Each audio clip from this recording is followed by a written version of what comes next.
That Oregon forest always felt like the edge of the world. To most people, it was just a stretch of wilderness, quiet, green, endless. But to Bryce Johnson, it was something else entirely. Every gust of wind, every rustle of the trees seemed to whisper a secret he couldn't quite hear. He wasn't there to chase myths, he was there to test them.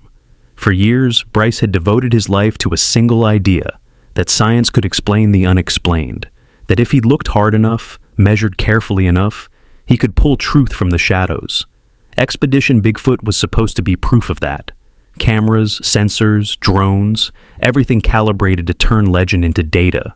But in Oregon, science wasn't enough. The forest greeted them in silence. Fog hung low, so thick it moved like water around their boots. The others were joking at first. Maria, Russell, the pilot, all trying to mask the unease that came from being so completely cut off from the world. But Bryce wasn't joking. He felt watched. The map had shown nothing unusual. No trails, no signs of human presence. And yet the instruments kept picking up traces. Heat signatures too large to be animals. Low-frequency vibrations traveling through the ground like distant thunder. They followed the readings until the trees opened up to reveal a ridge of red stone. Half buried beneath it, covered in moss and rusted beams, was the mouth of an old mine. The Hollow, a local had called it. No records, no history, just a warning. Don't go near it after dark. Bryce stood in front of the entrance.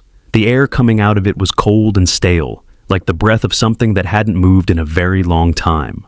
He felt it before he understood it, a slow, heavy pressure behind his ribs. Still, he nodded to the pilot. "Let's send the drone." The machine rose on its whirring blades and slipped into the darkness. Its lights carved the walls in white and gold. For a few minutes, everything worked perfectly. 50 feet, 75, 100. Then static. The video feed froze, the data dropped, and the sound cut out all at once. "The telemetry's gone," the pilot said, staring at the blank screen. Bryce blinked. "Run diagnostics." Nothing, no malfunction, no overheating, no sign of failure. It wasn't losing signal. It was blocked. The forest outside had gone completely silent. Even the insects had stopped. Maria's instruments began to spike. Magnetic fields fluctuating. Something's interfering with everything. Russell frowned. Interfering how? Before anyone could answer, a low gust came from the mine. Not a breeze, a pulse.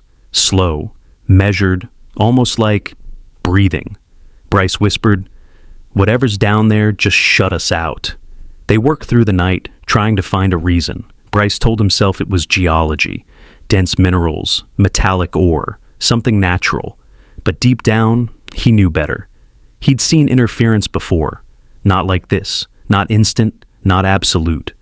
By dawn, they decided to move across the ridge and try again. The forest there was older, darker. Rusted machinery from a century-old mining camp littered the ground. The air smelled of iron and rain. When the pilot powered the drone back on, the signal returned, faint but stable. The tunnel appeared again on screen. 2 branches this time, one rough, carved by hand, the other unnaturally smooth, symmetrical, like something had melted its way through the rock. "That's not a mine shaft," Maria said quietly. The drone drifted toward it. Dust coated the floor, thick as ash, except for one thing. Footprints, large, human-shaped, deep. Then the screen went black again. For a long time, no one spoke. When it came back, the tunnel had changed. The floor was carpeted in moss that glowed faintly under the lights. There was no way it could be alive. No sunlight, no moisture. And yet it looked fresh. Bryce leaned closer to the monitor. "How is that possible?" Maria whispered. "It's not." Then the walls appeared, carved with long, deliberate grooves, 8 feet high, like claw marks. The pilot switched to thermal imaging. The screen erupted in red and orange. At the far end of the tunnel stood a tall shape, upright, warm, moving. "Is that—" Before anyone could finish, the drone jerked violently. The video blurred, the audio filled with a low, guttural vibration that felt more than it sounded. Then silence. Only one sound remained, a long, slow exhale. Bryce didn't move. The breath seemed to echo in his chest, as if it were his own. Later that night, they watched the footage frame by frame. In the last second before the blackout, a shape appeared, tall, broad, crouched low, its eyes catching the light. It was looking directly at the camera. No one said the word Bigfoot, not yet. The next morning, Maria ran the data through analysis. The readings didn't make sense, gravitational distortion strong enough to bend the drone's signal. "That's not geological," she said. "It's something generating energy." Russell shook his head. "Or something protecting itself?" Bryce just stared at the mine. His thoughts were loud, his body quiet. He felt like a line had been crossed, that whatever was in there had decided to draw it. That night, the forest seemed to hold its breath again. The sensors began to chirp, not randomly, but in rhythm. 3 pulses, pause, 3 pulses, over and over. "It's not interference," Maria whispered. "It's patterned." Russell lifted his thermal scope. "I've got movement." A shape appeared between the trees, tall, motionless, radiating heat. "It's watching us," he said. Then it stepped behind a boulder and vanished. Moments later, the motion alarms went off around the mine. One by one, red lights blinked in the fog. Bryce raised his head slowly. "They're surrounding us." The pilot whispered, "How many?" Russell didn't answer. The forest erupted with sound. Not an attack, not chaos, just movement, measured, circular, like they were being studied. The drone flickered to life for one last second. The camera caught a glimpse of a towering shape, its head tilted, its body almost human, eyes glinting red in the low light. Then black. Bryce's breath caught. His mind fought to explain what his body already knew.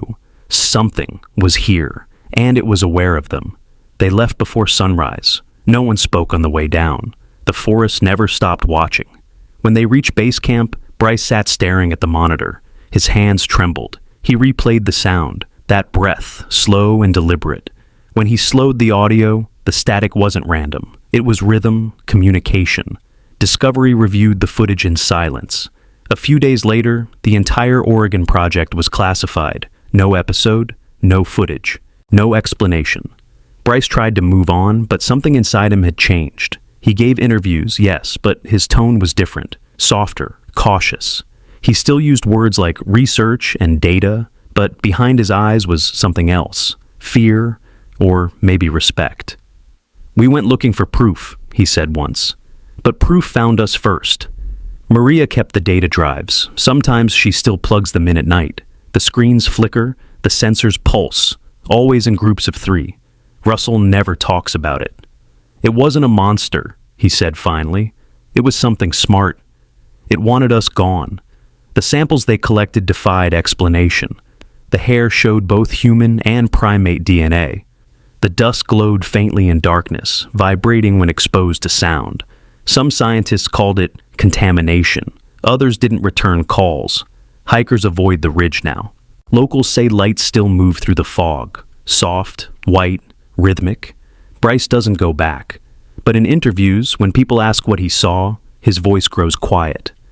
"It's not about belief," he says. "It's about consequence." Sometimes, late at night, he dreams of that breath, deep, slow, and impossibly close. He wakes up gasping, feeling watched.